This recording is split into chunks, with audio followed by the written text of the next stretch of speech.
नमस्कार, जनता टीवी देख रहे हैं आप और मैं हूं आपके साथ जागृति खंतवाल।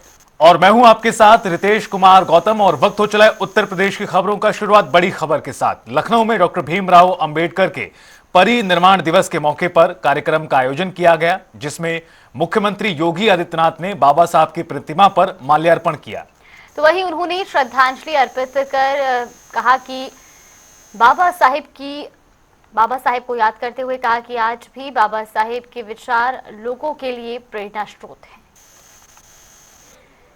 तो लखनऊ में बाबा साहेब के विचार आज भी प्रेरणा देते हैं, ये भी सीएम योगी आदित्यनाथ ने कहा। और ये तस्वीरें भी आपको दिखा रहे जब सीएम योगी आदित्यनाथ और उनके साथ डिप्टी सीएम ब्रजेश पाठक पहुंचे और उन्होंने बाबा साहेब की प्रतिमा पर माल्यार्पण किया। दुनिया के अंदर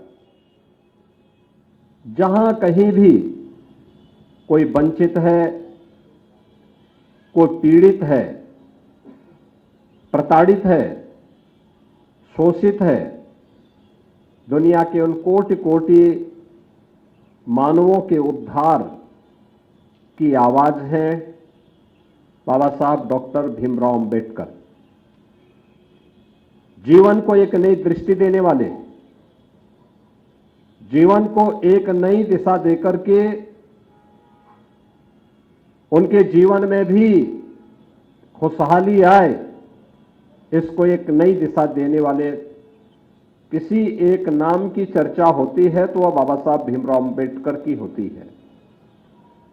और इसीलिए उस महामानव का स्मरण उनकी जयंती के अवसर पर, उनके महापरिनिर्वाण दिवस के अवसर पर न केवल हम लोग करते हैं, बल्कि आज के दिन पर समाज रचना से जुड़े हुए राष्ट्र के सशक्तिकरण के लिए उठाए जाने वाले किसी भी बड़े अभियान में वह बाबा साहब भीमराव अंबेडकर के बगैर वे सभी कार्य अधूरे माने जाते हैं।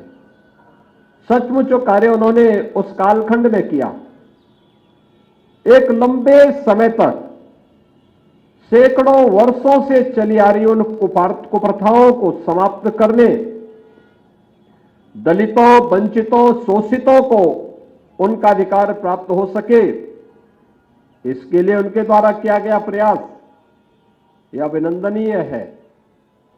और बाबा साहब भीमराव अंबेडकर भले ही उन्होंने अत्याचार सहे होंगे, अन्याय सहा होगा, लेकिन उनका कार्य देश के लिए था, समाज के लिए था।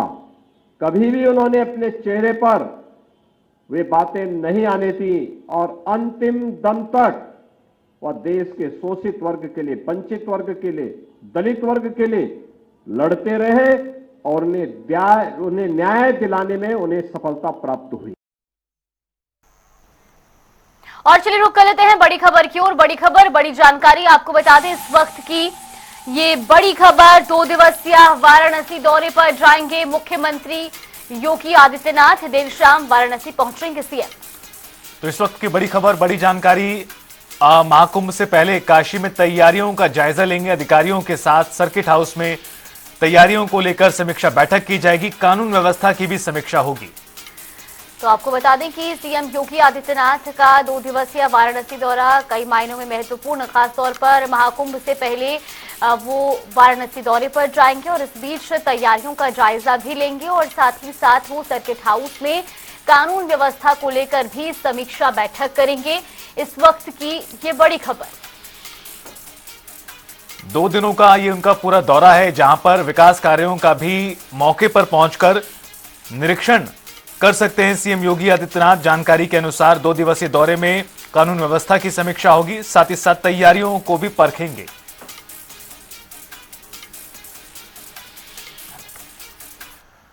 एक और बड़ी जानकारी से आपको अपडेट करा दें। इस वक्त की महत्वपूर्ण खबर, बाबरी विध्वंस की 32 साल पूरे हो चुके हैं। प्रदेश के 26 जिलों में इस मौके पर हाई अलर्ट जारी किया गया है।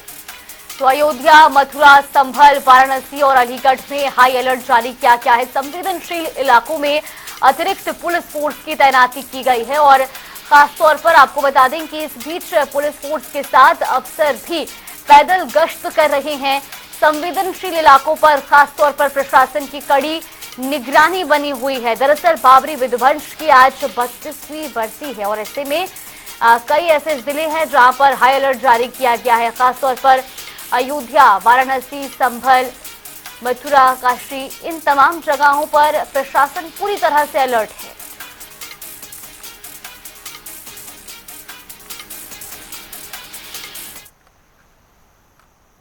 तो आज बाबरी विध्वंस की बरसी है और वहीं इस मौके पर बाबरी मस्जिद के पूर्व पक्षकार इकबाल अंसारी का बयान भी सामने आया है। उन्होंने कहा कि अब अयोध्या में सुप्रीम कोर्ट के फैसले के बाद राम मंदिर बन चुका है। जब इस मामले में सुप्रीम कोर्ट का फैसला आया था तो देश के सभी मुसलमानों ने फैसले का स्वागत किया था। साथ ही उन्होंने कहा कि हम देश के वफादार हैं। ये सवाल हमारे यहाँ अयोध्या का है और अयोध्या का में बाबरी मस्जिद का जो मसला रहा वो 92 को मस्जिद का जो कुछ भी हुआ पूरी दुनिया जानती है। आज सवाल उस बात की जो है उस बात को दोहराने को के लिए हम जो है यहाँ नहीं खड़े हुए हैं। हम ये चाहते हैं कि जो कुछ भी हुआ वो कोर्ट के माध्यम से हुआ, हिंदुओं की आस्था रही और कोर्ट ने फैसला किया। आज जो है मंदिर बन के तैयार है, पूजा पाठ हो रही है। सुप्रीम कोर्ट का फैसला आया, पूरे देश के मुसलमानों ने सम्मान किया। बहुत से लोग काला दिवस के रूप में भी जो है लोगों ने मनाया, सौर दिवस के रूप में भी जो है मनाया गया। सारी बातें जो कुछ भी हो रही हैं अच्छा ही हो रहा है। हमारा तो यही मानना है कि जो कुछ भी हुआ कोर्ट ने फैसला किया, पूरे देश के मुसलमानों ने सम्मान किया। आज का दिन बहुत शुभ है। हम ये चाहते हैं कि ऐसा ही होना चाहिए कि अगर कोई मसला है, अगर तय हो गया है, उसके लिए जो है हिंदू मुसलमानों में शांति है, तो यही होना चाहिए क्योंकि हम देश के वफादार हैं। खबरों में आगे बढ़ते हैं और रुख करते हैं इस वक्त की एक और बड़ी खबर का। ब्रेकिंग न्यूज से आपको अपडेट करा दें जो सामने आ रही। जुमे की नमाज को लेकर संभल में सुरक्षा व्यवस्था कड़ी की गई है और हिंसा के बाद आज दूसरा जुमा है। तो संवेदनशील इलाकों में पुलिस ने फ्लैग मार्च किया है। एडीजी और एसपी और साथ ही डीएम भी इस दौरान मौजूद रहे हैं और खास तौर पर लोगों से शांति बनाए रखने की अपील की गई है। दरअसल संभल में जिस तरीके से हिंसा भड़की थी उसके बाद से लगातार प्रशासन वहां पर गश्त पर है और पैनी नजर अपनी बनाए हुए है और अब हिंसा के बाद क्योंकि आज दूसरा जुमा है और ऐसे में पुलिस ने फ्लैग मार्च किया है और साथ ही लोगों से शांति बनाए रखने की अपील की है। तो आपको बता दें कि संभल की तस्वीरें आपको दिखा रहे हैं जहां पर सुरक्षा व्यवस्था हालांकि लगातार ही सख्त बनी हुई है। बाहर के लोगों को भी आने की मनाही है 10 तारीख तक।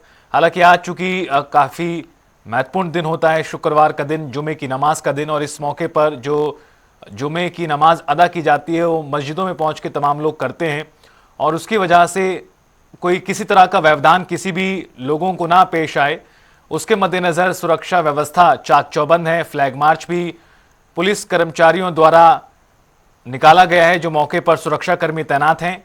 हिंसा के बाद ये दूसरा जुमा है आज।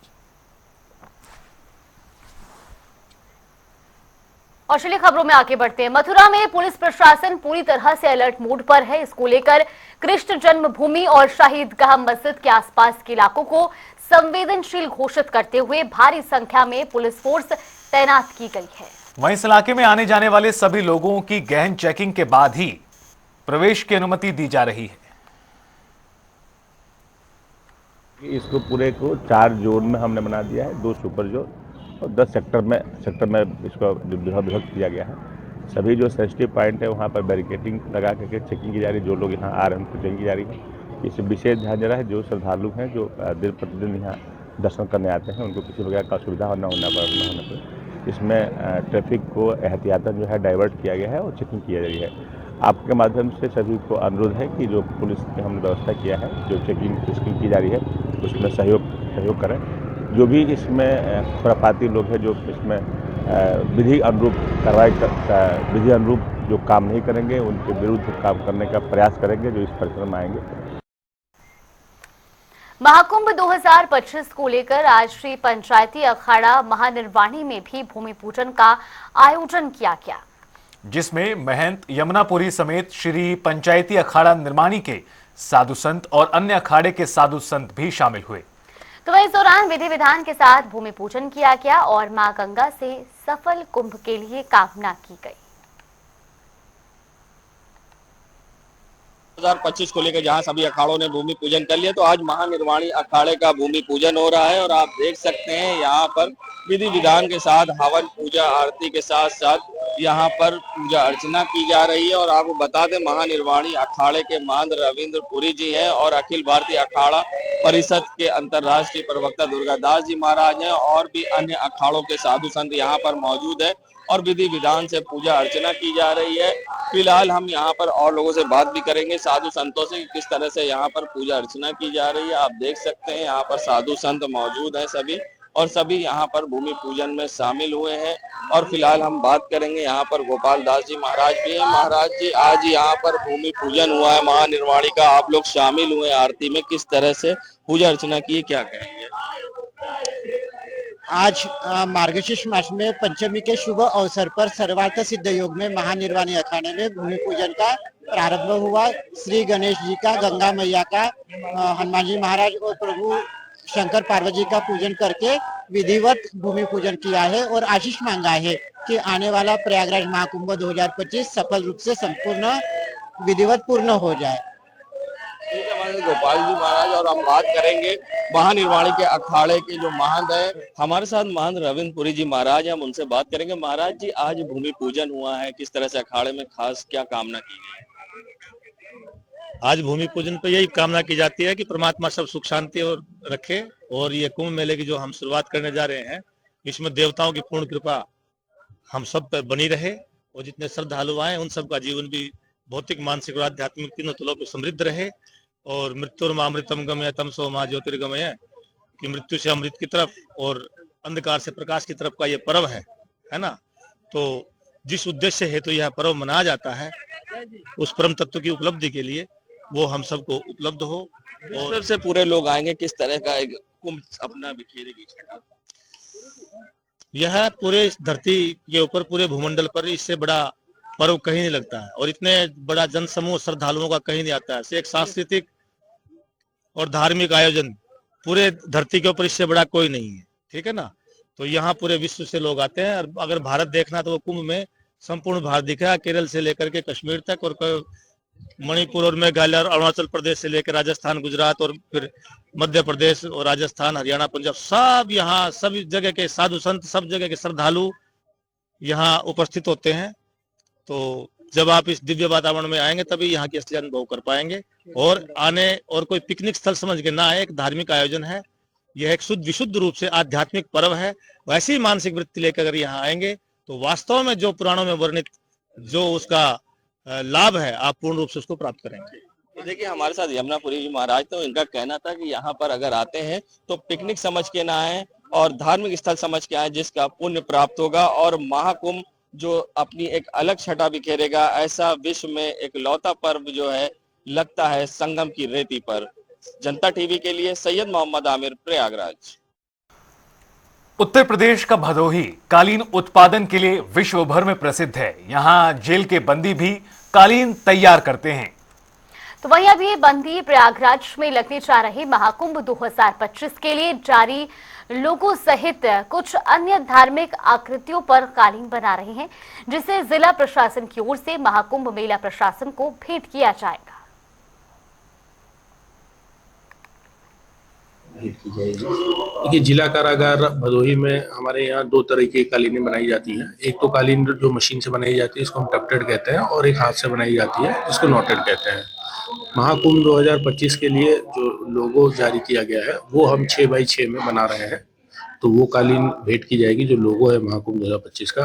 और इसके अतिरिक्त कुंभ में हमारा एक स्टॉल भी लगाया जाएगा जिला कारागार भदोही का, जिसमें हमारे पास 100 टपटेड कालीनें रहेंगी और 20 से 25 कालीनें हमारे पास हैंड नॉटेड कालीनें वहाँ पे लगाई जाएंगी स्टॉल में। मैं यहाँ जो है प्रयागराज के लिए महाकुंभ के मेले का तैयारी कर रहे हैं सर, और बेड रनर बनवाए हैं, आसन बनवाए हैं, पौधान बनवाए हैं, और श्री राम भगवान का प्रतिमा बनवाएंगे।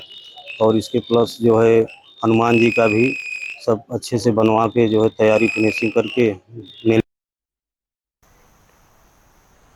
तो वहीं गोरखपुर पिनकोड में गीता प्रेस के नाम पर फ्रॉड करने का मामला सामने आया है, जहां गीता प्रेस के काफी फेमस कल्याण पत्रिका के नाम से फर्जीवाड़ा किया गया है। तो वहीं गीता प्रेस का नाम देकर कल्याण पत्रिका के रसीद में वार्षिक सदस्य बनने को लेकर 300 रुपए की रसीद काटी जा रही, जो कि पूरी तरह फर्जी बताई गई है। इस पूरे मामले को लेकर हमारे संवाददाता ने गीता प्रेस की ट्रस्टी से खास बातचीत की है। क्या कुछ उनका कहना है, आप भी सुनिए। आज बड़ी बड़ी कंपनियों को अपना निशाना बनाते हैं और उन्हें चूना लगाते हैं, लेकिन एक जालसाज जो मध्य प्रदेश में है और पूरी तरीके से गीता प्रेस को बड़ा चूना लगा रहा है और घर घर जाकर जो है बाकायदे कल्याण पत्रिका की रसीद घर घर जाके बेच रहा है, रसीद काट रहा है और कल्याण पत्रिका बेच रहा है। आपको बताते चले कि मध्य प्रदेश से एक यूजर ने जो है बाकायदे यहाँ जो गीता प्रेस गोरखपुर संस्था है वहां पे फोन किया और फोन करके बताया कि किस तरीके से यहाँ पे उनके घर पे एक साहब आए थे, यानी कि जालसाजी की और रसीद उन्होंने काटा। आप देखेंगे यहाँ पे कि ये रसीद जो आपको दिख रही है यहाँ पे, ये बाकायदे यहाँ पे जय श्री राम लिखा हुआ है, कल्याण कार्यालय गीता प्रेस गोरखपुर, लेकिन पिन कोड जो आप देखेंगे ये पिन कोड मध्य प्रदेश का है और बाकायदे जो है ये रसीद काटा जा रहा है और जो शख्स रसीद काट रहे हैं वो सीसीटीवी में बाकायदे कैप्चर हो चुके हैं। ये देखिए, ये वही शख्स है जो बाकायदे जो है घर घर जाकर बाकायदे रसीद काट रहे हैं, कल्याण पत्रिका बेच रहे हैं। और आपको मैं दिखाऊंगा कि जो ओरिजिनल रसीद है, आप देख रहे हैं तस्वीरों में, ये गीता प्रेस की ओरिजिनल रसीद है जो इस तरीके से है, यानी कि बदला स्वरूप है पूरी तरीके से। ये गीता प्रेस की ओरिजिनल रसीद है और ये डुप्लीकेट रसीद है। तो आपको मैं दिखाऊंगा कि ये नरेंद्र जी हैं जो उन्होंने इस नंबर से बाकायदे जो है उन्होंने यहाँ पे गोरखपुर में फोन किया और फोन करके बाकायदे इसको यहाँ पे सूचित किया है और यहाँ की गीता प्रेस संस्था ने बड़ा कदम उठाते हुए साइबर सेल को इसकी जानकारी दे दी है। और बात करेंगे यहाँ पे जो न्यासी हैं गीता प्रेस के देवी दयाल जी, उनसे बात करेंगे और जानेंगे कि ये प्रकरण उनके जानकारी में कैसे आया और किस तरीके से वो आगे अब इसको गंभीरता से लेंगे, क्योंकि ये बड़ा मामला है। क्या कहेंगे सर, ये जिस तरीके से इतना बड़ा मामला सामने आया है, फ्रॉड हो रहा है गीता प्रेस के साथ, लोगों की आस्था जुड़ी हुई है, धार्मिक पुस्तकों का संचालन होता है, अब धर्म के साथ इस तरीके से खिलवाड़। गीता प्रेस की कल्याण पत्रिका जो जगत प्रसिद्ध है, जिसके लाखों कस्टमर आज भी गीता प्रेस के हैं और इसके लिए 300 रुपया केवल कल्याण की वार्षिक सदस्यता शुल्क है। इसको बारे में हम सचेत ये करना चाहते हैं कि गीता प्रेस कहीं भी किसी को भी एजेंट बनाकर इसकी बुकिंग के लिए नियुक्त नहीं कर रखी है। गीता प्रेस की जो अपनी दुकानें देश भर में फैली हुई हैं एवं जो स्टेशन स्टॉल हैं, केवल वही इस कार्य के लिए अधिकृत हैं। बाकी वेबसाइट जो गीता प्रेस की है,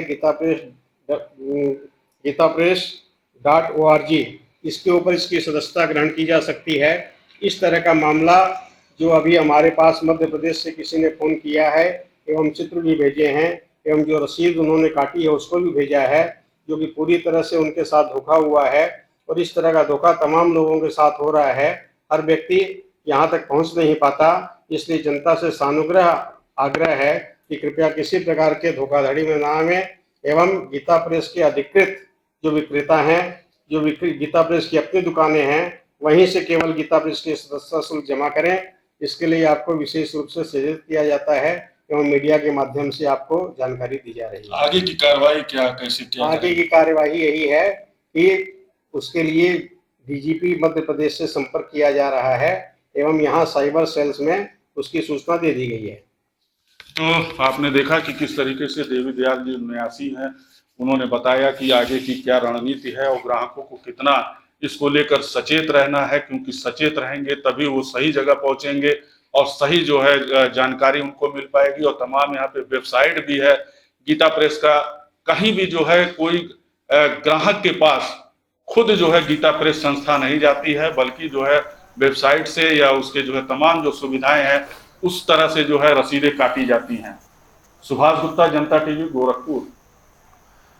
मथुरा में विश्व प्रसिद्ध ठाकुर श्री बांके बिहारी जी का आज 481वां प्रकाट उत्सव मनाया जा रहा है बड़ी धूमधाम के साथ। तो वहीं आज सुबह 4 बजे से निधिवन में भक्तों की भारी भीड़ के बीच बांके बिहारी का पंचामृत से अभिषेक किया गया और मंदिर में मौजूद श्रद्धालुओं ने ठाकुर जी की भक्ति में लीन होकर भजन भी गाए। ये तस्वीरें भी आपको दिखा रहे हैं मथुरा वृंदावन के निधिवन की। जैसा कि आपने देखा, अभी ठाकुर श्री बांके बिहारी जी जिस स्थान पर प्रकट हुए थे श्री निधिवन राज में, जहाँ पे श्री स्वामी हरदास जी महाराज ने प्रकट किया था, उधर का भी पंचामृत अभिषेक हुआ है। इसके बाद में अभी स्वामी हरदास जी के समक्ष सभी भक्त लोग बधाई गाएंगे स्वामी बांके बिहारी जी के जन्मोत्सव की। उसके बाद में यहाँ से स्वामी हरदास जी रथ में विराजमान होकर नगर में भ्रमण करते हुए अपने भक्तों के साथ में ठाकुर श्री बांके बिहारी जी मंदिर पधारेंगे। उसके बाद में ठाकुर श्री बांके बिहारी जी को बधाई देंगे, उनके संग में प्रसाद पाएंगे। उसके बाद आरती होगी। क्या खास रहेगा आज के दिन आप देख रहे हैं, जो दूर दूर से बैंड आए हैं, जो नागपुर का ढोल आया हुआ है और जिसमें 125 से 150 लोग हैं, और जो उज्जैन के जैसे मंजीरे वाले आपको पता है महाकाल के फेमस हैं, तो वो बुलाए गए हैं जो स्वामी जी के रथ के आगे चलेंगे। और तीसरा जो PSM बैंड है जो मुंबई से आता है, वो भी आया गया है और दूर दूर से बैंड आए हैं। और चलिए बुलेटिन में आगे बढ़ते हैं और रुख करते हैं ताबड़तोड़ खबरों का।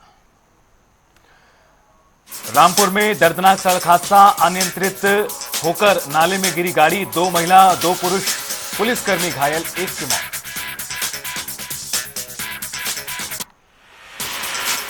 पीलीभीत में हुआ भीषण सड़क हादसे में कई लोग हुए घायल, 5 की मौत, 6 गंभीर रूप से घायल। सुल्तानपुर में जम्मू तवी एक्सप्रेस में हुई चाकूबाजी की घटना, सीट को लेकर युवक की हत्या, पुलिस ने आरोपी को पकड़ा।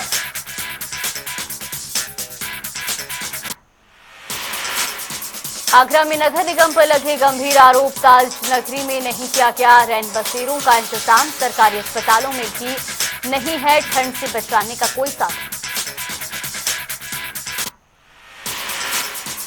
फर्रुखाबाद में दिखा तेज रफ्तार का कहर, कार और टेम्पो की टक्कर, 5 लोग घायल।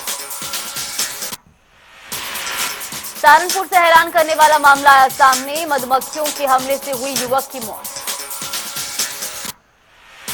लखीमपुर खीरी में पुलिस को मिली सफलता, शातिर अपराधी को गिरफ्तार किया, अपराधी के ऊपर दर्ज हैं 20 से ज्यादा मामले। मथुरा में बाबरी विध्वंस मस्जिद को लेकर पुलिस प्रशासन अलर्ट, भारी संख्या में पुलिस फोर्स तैनात। लखीमपुर खीरी में बीच सड़क पर हादसा, रोड पर चलते ट्रैक्टर ट्रॉली में लगी आग पर पाया गया काबू। सहारनपुर में पुलिस को मिली बड़ी सफलता, गुमशुदा बच्ची को मात्र 2 घंटे में सकुशल किया बरामद, परिसरों में खुशी का माहौल।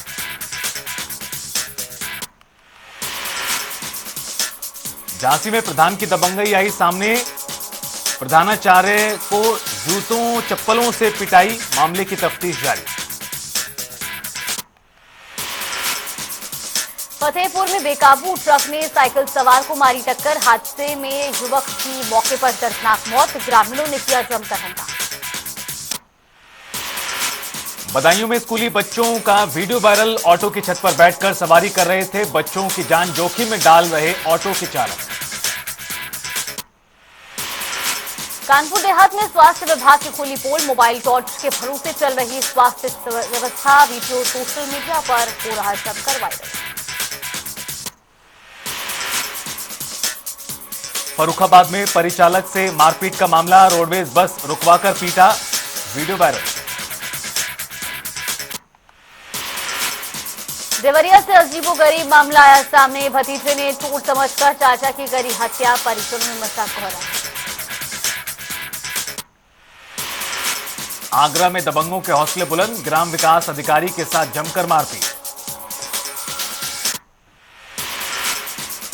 संभल में शाही जामा मस्जिद के बाहर भारी पुलिस बल तैनात, जुमे की नमाज पर प्रशासन अलर्ट, पुलिस ने किया फ्लैग मार्च।